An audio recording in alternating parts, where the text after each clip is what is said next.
মাঝে মাঝে একটু অন্যরকম হলে কার না ভালো লাগে। সবাই চায় তার দৈনন্দিন কাজের মধ্যে একটু ভিন্নতা আসুক। যাই হোক, আসসালামু আলাইকুম, কেমন আছেন সবাই? অনেক দিন হয়ে গেল আপনাদের সাথে কথা হয় না, তাই একটু কথা বলতে চলে এলাম। তো যাই হোক, কেমন আছেন অবশ্যই কিন্তু একটু জানিয়ে যাবেন। আর আমি আলহামদুলিল্লাহ খুব ভালো আছি। তো যাই হোক, প্রতিদিনের মতোই একটা ডেইলি ব্লগ বলতে পারেন। তো মাহিদের বাবা সেদিন বাসায় ছিল, আর মাহিদের বাবা বাসায় থাকলে তো বরাবরই একটা না একটা কিছু হবেই। তো যাই হোক, সকালবেলা ঘুম থেকে উঠেই মানে উনি হচ্ছে গিয়ে আগের দিনই, যেদিন বাসা থাকবে তার আগের দিনই রাত্রেবেলা বলতে থাকে পরের দিন কি খাবে কি করবে। তো যাই হোক, ঘুম থেকে উঠেই সে চলে গেল।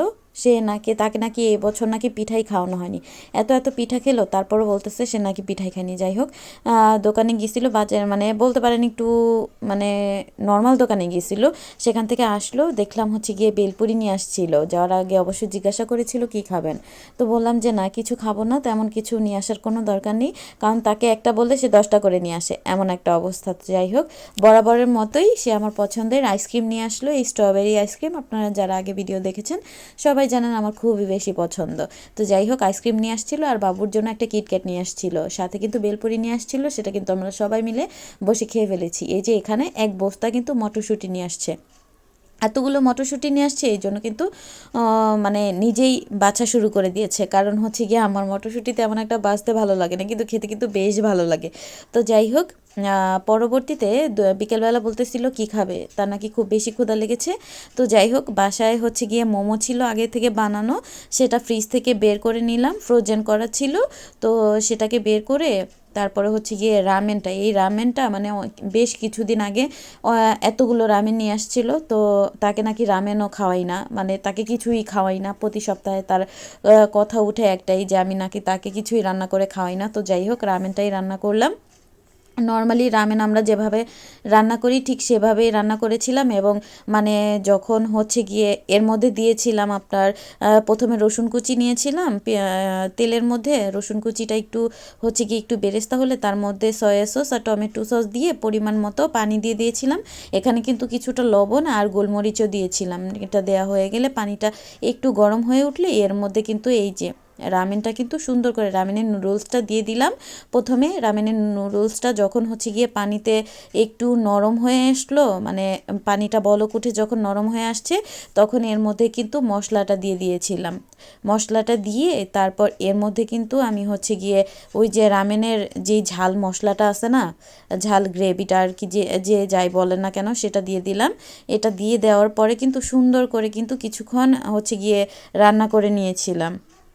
তো এখানে হচ্ছে গিয়ে আমি মোমোসগুলো একটু উঠাচ্ছিলাম। ফ্রোজেন মোমোগুলি কিন্তু খুব বেশি ভালো লাগে, আর এটা রামেনের সাথে রান্না করে খেলে এটা স্বাদ দেখবেন আপনারা হচ্ছে গিয়ে 10 গুণ, আমার কাছে মনে হয় 10 গুণ তো কমই, আরও বেশি বেড়ে যায়।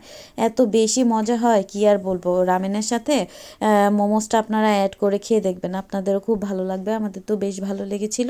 তারপর কিন্তু ড্রাই কিছু মশলা ছিল, সেটাও কিছুটা দিয়ে দিলাম।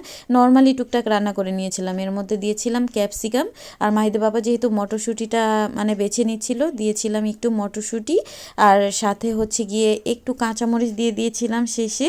তো এই তো এইভাবেই টুকটাক করে রান্না করে নিলাম। এত বেশি আমি হয়েছিল, আর দেখতে দেখেন এত বেশি আমি লাগতেছিল কি আর বলবো, আমার কাছে তো বেশ ভালো লেগেছে। মাহিদের বাবাও তো বলতেছিল প্রথমে যে কী করেছেন, হয়তো বা মোমোসগুলো নষ্টই করে ফেলছেন, কিন্তু না, পরবর্তীতে খেয়ে মাহিদের বাবাও খুব বেশি প্রশংসা করেছে, ওর তো খুব বেশি ভালো লেগেছিল।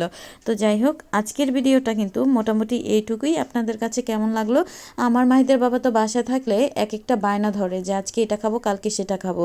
তো মানে সপ্তাহে একদিন বাসায় থাকে, তো এই জন্য হচ্ছে কি আর নাও করি না। আর এত কষ্ট করে প্রতিদিন আমাদের জন্যই তো করে।